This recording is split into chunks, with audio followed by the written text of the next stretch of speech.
শীতকালে কম বেশি আমাদের সকলের বাড়িতেই মূলো দিয়ে ট্যাংরা মাছের এই পাতলা ঝোলের রেসিপিটা হয়েই থাকে।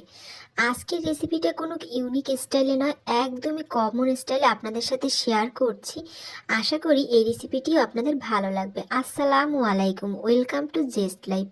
এখানে আমি কড়াইতে প্রথমেই তেল দিয়ে দিচ্ছি। তো তেলটাতে আমি মাছ ভেজে নেব। এখানে আমি ট্যাংরা মাছ নিয়ে নিয়েছি, একদম কেটে ধুয়ে নিয়েছি।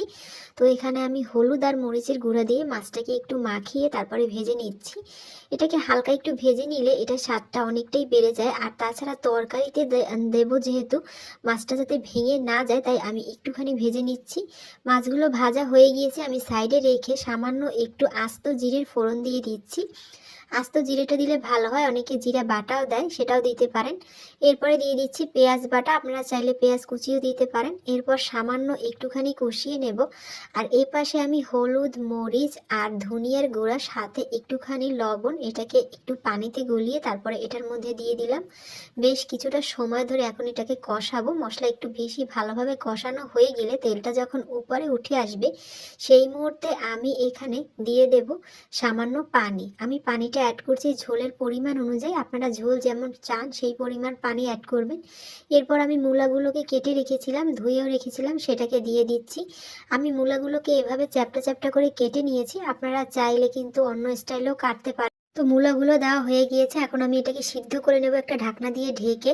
তো আমার মূলা যখন একদম সিদ্ধ হয়ে যাবে আর পানিটাও যখন অনেকটাই একটুখানি ফুটতে শুরু করবে, তখন আমি এখানে ভাজা মাছগুলোকে দিয়ে দেব। আর মাছ দেওয়ার পর এটাকে বেশি সময় আর ফোটানোর প্রয়োজন নেই, জাস্ট 10 মিনিটের মতো আমি এটাকে ঢাকনা দিয়ে ঢেকে রাখবো।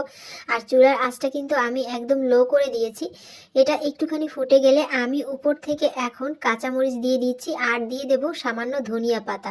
ধনিয়া পাতাটা দেওয়ার পর এখানে আর কিচ্ছু করার নেই, একদমই চুলার আঁচটা বন্ধ করে দেব। আর আমার রান্না কিন্তু তৈরি। এটা কিন্তু আপনারা গরম ভাতের সাথে যেমন পরিবেশন করতে পারেন, কিংবা শীতের সকালবেলা ঠান্ডা ঠান্ডা ভাতের সাথে এই তরকারিটা অবশ্যই একবার ট্রাই করে দেখবেন, আশা করি ভালো লাগবে। আজ তাহলে চলে যাচ্ছি, আবার খুব শীঘ্রই হাজির হয়ে যাব শীতের কোনো মজাদার রেসিপি নিয়ে। সেই পর্যন্ত সকলেই ভালো থাকবেন, সুস্থ থাকবেন। আমার রান্নাগুলো যদি ভালো লাগে অবশ্যই আমার চ্যানেলটি সাবস্ক্রাইব করবেন। ইনস্টা কিংবা ফেসবুক পেজ থেকে দেখলে অবশ্যই একটা ফলো দিয়ে রাখবেন। সকলেই ভালো থাকবেন, সুস্থ থাকবেন, জেস্ট লাইফের সাথেই থাকবেন। আল্লাহ হাফেজ।